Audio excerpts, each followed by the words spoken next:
existem há mais de 400 milhões de anos. São os animais mais ferozes e temidos do oceano, topo da cadeia alimentar do mar. O tubarão é um predador de alto nível. Com um olfato privilegiado, ele é capaz de perceber uma gota de sangue em 100 litros de água, ouvir sons a uma distância de 400 metros. Ao contrário do que muita gente pensa, os tubarões possuem uma visão bastante desenvolvida. E além dos 5 sentidos, esses peixes são dotados de um 6º sentido. Uma capacidade sensorial que os permite detectar sinais elétricos de baixa potência, podendo visualizar o animal num raio de 100 metros. Por isso, muito antes de ser percebido, ele já percebeu a presença da presa.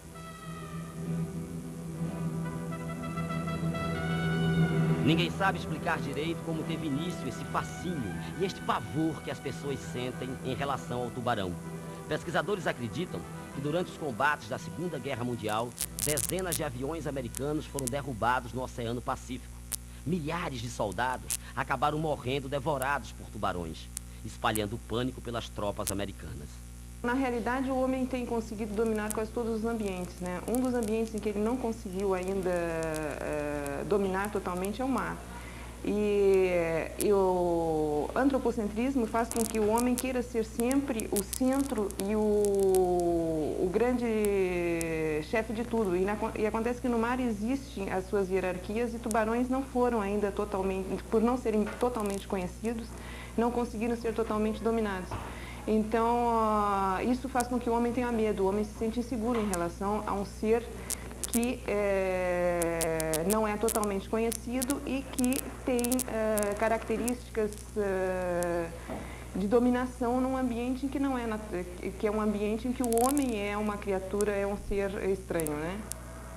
Mas todos concordam que o pavor passou a ser realmente difundido depois da sequência de filmes Tubarão, do cineasta Steven Spielberg. No entanto, em Pernambuco, o medo deixou de ser ficção para virar realidade. Sem nunca ter registrado oficialmente um ataque de tubarão até setembro de 1992, o estado hoje ostenta um triste título. Lidera o ranking de ataques de tubarões no país. Segundo os dados do Corpo de Bombeiros, foram 18 ataques a surfistas até o momento, 2 vítimas fatais. Mas esse número pode ser maior. Segundo o levantamento dos bombeiros, 6 banhistas podem ter morrido em decorrência dos ataques. Ataques a surfistas de bodyboards foram 18. E a banhistas fica-se na dúvida porque os casos de banhistas, que nós supomos ter sido ataques de tubarões, a vítima não demonstrou uma situação em que foi socorrida viva. Então os casos que se atém a banhistas são casos fatais. E desta forma, somente fica-se a dúvida se foi morto antes de se afogar ou após o afogamento houve as mordidas. Nós temos o caso, cerca de 6 casos suspeitos, sendo o caso praticamente constatado como verdadeiro, o caso do fotógrafo Enoque Pereira dos Santos, que ocorreu em setembro de 92, na praia de Boa Viagem, próximo ao Castelinho.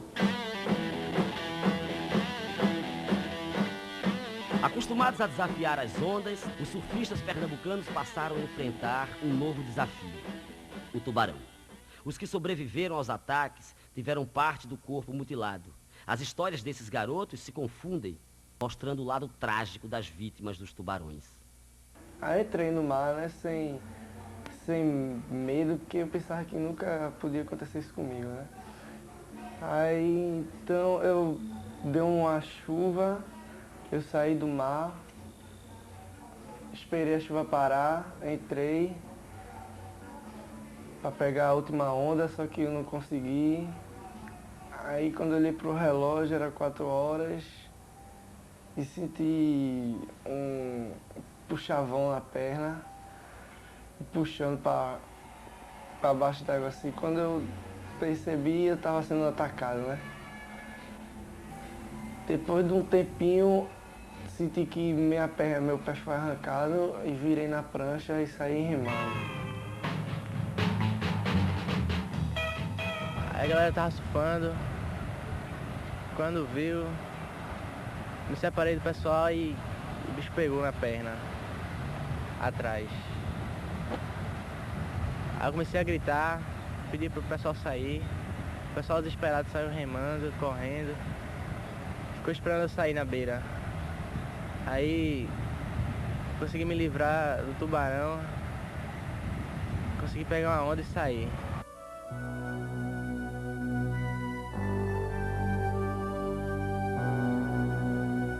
Eu não fiquei com trauma de tubarão e nada.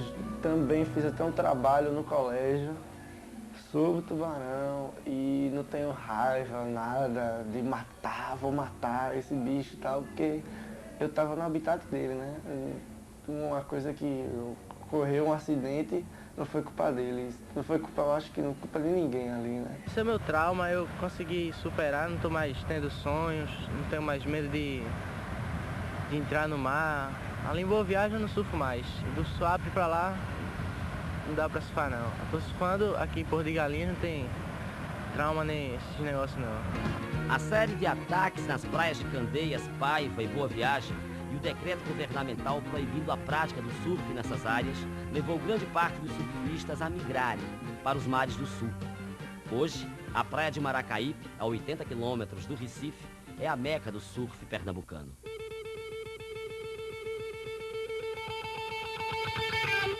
Apesar do decreto governamental, da fiscalização do Corpo de Bombeiros e da saída diária de um ônibus gratuito para levar os adeptos do esporte para Maracaípe, eles continuam desafiando o perigo. Sexta-feira, 3 horas da tarde, Praia do Pina. Surfistas praticam o esporte a menos de 50 metros de onde aconteceu o último ataque. É pelos fatos que aconteceram já, né? Até colega meu aqui já foi vítima de tubarão aqui. Mas isso é um problema que acho que nunca vai acabar não. Isso aqui é um tipo de mar aqui aberto, como vocês podem ver aqui. O risco vai acontecer sempre. O último ataque que teve aí foi um colega meu, foi mais ali na frente. É, seja o que Deus quiser. Eu acho que não vai ter mais ataque não. Se Deus quiser não vai ter mais ataque aí não. Os ataques de tubarões, que não são registrados desde agosto do ano passado, já têm data marcada para acontecer. 14 de julho. Neste domingo, vários fatores vão contribuir para um novo ataque. Esta data, ela representa apenas um somatório de fatores potenciadores de risco. Nós temos, em primeiro lugar, o mês de julho. Quase a metade dos ataques ocorreram no mês de julho, exatamente porque mês de julho é o mês em que nós temos os ventos mais intensos, exatamente ventos predominantemente na direção sul, provenientes do sul. Além disso, nós temos no dia 14 de julho a coincidência de uma lua nova, que também é um fator de alto risco, quase a metade dos ataques também ocorreram em períodos de lua nova, e uma lua nova coincidindo com o final de semana, se não me engano, um domingo. Então nós temos no dia 14 de julho um somatório de fatores que potenciam o risco de um ataque. Durante quase 2 anos de pesquisa, o barco Sinuelo realizou várias expedições no litoral do estado. Dezenas de tubarões foram capturados. Cartões que mapeiam as correntes marinhas lançados ao mar. A velocidade dos ventos, a salinidade, a profundidade e a temperatura da água foram medidas. Segundo os primeiros levantamentos do projeto Ecologia de Tubarões, não existe uma superpopulação desses peixes nas nossas praias. Cerca de 10 espécies habitam o litoral do estado. Dessas 10, apenas 2 espécies são agressivas ao homem. O tubarão cabeça chata e o tubarão tigre, responsáveis pelos ataques acontecidos no estado até o momento. Nós temos algumas certezas em relação à questão dos ataques. A primeira delas é de que definitivamente não foi um único tubarão que causou os ataques. Na realidade, não foram nem mesmo tubarões de uma mesma espécie. Nós temos 2 espécies que confirmadamente provocaram ataques.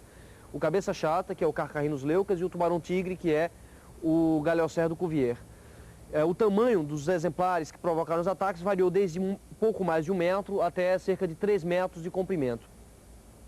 E, entretanto, em alguns casos, nós temos uma indicação de que um tubarão possa ter invadido a área próxima à praia e possa ter permanecido um período de algumas semanas, provocando alguns ataques que ocorreram de forma sucessiva. 4 anos depois do primeiro ataque, pesquisadores da Universidade Rural de Pernambuco já identificaram os fatores responsáveis pelos ataques de tubarões na costa do estado pernambucano. E as causas desses ataques, na realidade, foram várias, como eu me referi, em verdade, uma combinação de fatores. Dentre esses fatores, nós podemos destacar como mais importante a construção do Porto de Suape, em função do tráfego marítimo e também em função da degradação ambiental gerada pela construção do porto. Outros fatores que também podem ter exercido uma influência importante foram a pesca de camarão a grande proximidade da praia, realizada principalmente a partir do ano de 94, ventos mais intensos no período de 93 e 94, que intensificaram as correntes no sentido sul-norte, facilitando a aproximação dos tubarões. Tivemos naturalmente um aumento gradual no número de surfistas e banhistas nas praias ao longo do tempo. E, além disso, a topografia submarina das praias da região metropolitana de Recife também, naturalmente, são favoráveis a ataques em função da existência de um canal profundo adjacente à praia. Então, nós acreditamos que os surtos de ataques, na realidade, foi um resultado desse somatório de fatores que atuaram de forma simultânea e concomitantemente. Apontado como o maior responsável pelos ataques, o Porto de Suape atingiu de forma drástica a produção pesqueira no estado. Com a destruição do manguezal, quase 600 hectares, talvez até mais hoje em dia, e com a falta de comunicação do rio Ipojuca com a Baía de Suape, esse rio trazia grande quantidade de nutrientes para aquela área, houve uma queda acentuada no estoque pesqueiro. Calcula-se mais ou menos 80% na queda. Agora, destaco que não somente no Porto de Suape, mas a destruição do manguezal em toda a região costeira aqui do nosso estado tem levado a uma queda na produção pesqueira. Mas, na opinião da Secretaria de Indústria e Comércio, o porto é um exemplo de equilíbrio ecológico.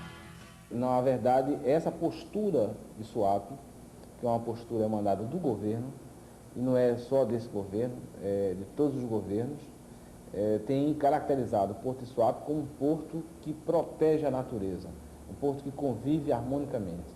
Tanto isso é verdade que se implanta hoje, quase que vizinho, acostado ao porto, um hotel, o Cisa Park, que pretende ser um dos maiores resorts do Brasil. De forma que isso, não mais do que isso, é necessário para provar que esse porto convive harmonicamente com a natureza. Os danos causados pela construção do porto não são irreversíveis.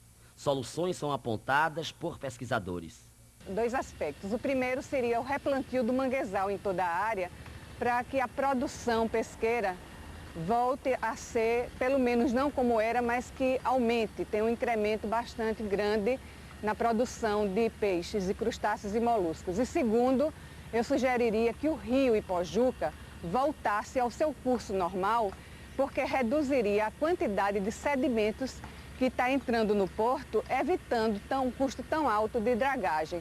E este sedimento seria levado para a região ao sul da cidade do Recife, as praias de Candeias e Piedade, minimizando o problema da erosão costeira.